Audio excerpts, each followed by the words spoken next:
আপনারা দেখছেন বাংলা এগিয়ে। প্রথমে সকলকে আন্তরিকভাবে অভিনন্দন জানাই, কারণ আমরা জানি সকলেই যে গরমের সময় রক্তের চাহিদা অনেক বেড়ে যায়, কিন্তু রক্তদান শিবিরগুলো গরমের সময় অনেক কম হয়ে থাকে। আদি জনকল্যাণ কেন্দ্র প্রত্যেক বছরই সেই কারণেই এই সময়টা তারা রক্তদান শিবির আয়োজন করে, কারণ এই সময় রক্তের চাহিদা অনেক থাকে। এবং আমাদের মাননীয় মুখ্যমন্ত্রী মমতা বন্দ্যোপাধ্যায় সবসময় বলে মানুষের পাশে দাঁড়াতে। আমার মনে হয় এর থেকে আর ভালো কাজ হতে পারে না মানুষের পাশে দাঁড়ানো, কারণ রক্ত কোনো কলকারখানায় পাওয়া যায় না। বিভিন্ন ক্লাব সংগঠনগুলো এবং তাদের সদস্যরা এবং অঞ্চলের মানুষরা এগিয়ে এসে রক্তদান করলেই এই শিবিরের সাফল্যতা হয়। তাই ধন্যবাদ জানাই এই অঞ্চলের সকল মানুষকে, তারা সমাজ সচেতন বলেই আজকে এই রক্তদান শিবিরের আয়োজন করেছে। যারা আজকে এই গরমের মধ্যে রক্ত দিচ্ছে, তারা নির্ভয়ে তারা রক্ত দিচ্ছে, তাদের জন্য কি বার্তা দেবেন? তাদেরকে আন্তরিকভাবে অভিনন্দন জানাই। তারা সবসময় শুধুমাত্র দলের হয়ে যে কাজ করে সেটা নয়, তারা এগিয়ে গিয়ে মানুষের জন্য কাজ করে, যে এটাই তার প্রমাণ। এই রক্তদান শিবিরটা করছি, এটা হচ্ছে আমাদের সামাজিক কর্তব্য। এই গরমের সময় আপনারা দেখেছেন প্রচুর রক্তের অভাব হয়। আমাদের ক্লাব 95 থেকে এটা করে আসছে। আমাদের সিনিয়র আগে করতেন, বর্তমানে এখন আমরা করছি। আমরা সমাজের প্রতি তথা পশ্চিমবঙ্গের নাগরিকের প্রতি এবং মানুষের প্রতি কর্তব্যপরায়ণ বলে আমরা এটা করি। কতজন এখনো পর্যন্ত রক্তদাতা? এখন অবধি প্রায় 45 জন দিয়েছে, আর 30 থেকে 35 জন দেবে।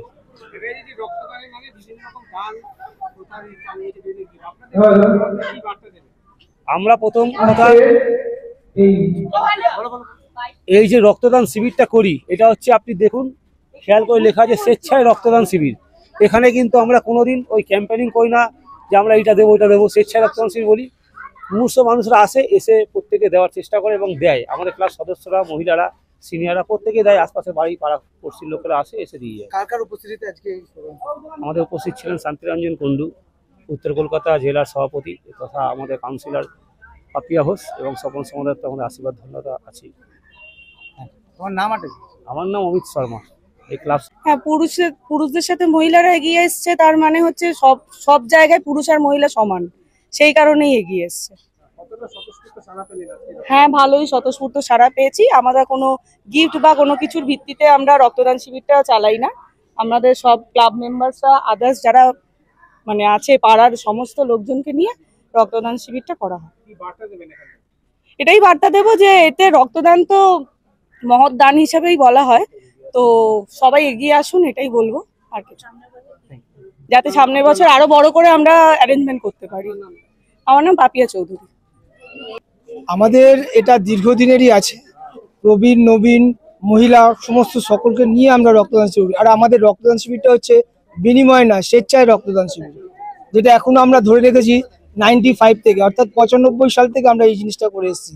আমরা রক্তের বিনিময়ে কাউকে কিছু দেবো না, রক্ত বিনিময় হয় না, তাই এখনো আমরা স্বেচ্ছায় রক্তদান শিবির বলি, তাই স্বেচ্ছায় রক্তদান শিবির করার চেষ্টা করছি। আপনার নাম? আমার নাম গোপাল ঘোষ, সম্পাদক নারকেলডাঙ্গা আদি জনকল্যাণ কেন্দ্র। কোন ব্লাড ব্যাংকে? আমাদের প্রথমে আমরা 95-এ প্রথমে করেছিলাম ইএসআই, তারপরে করেছিলাম সেন্ট্রাল ব্লাড ব্যাংক, তারপরে করেছিলাম তারপর থেকে লাইফ কেয়ারে। আজকে দীর্ঘ 25 বছর ধরে আমরা লাইফ কেয়ারই করছি। আমার নাম গোপাল ঘোষ, সম্পাদক আদি নারকেলডাঙ্গা জনকল্যাণ।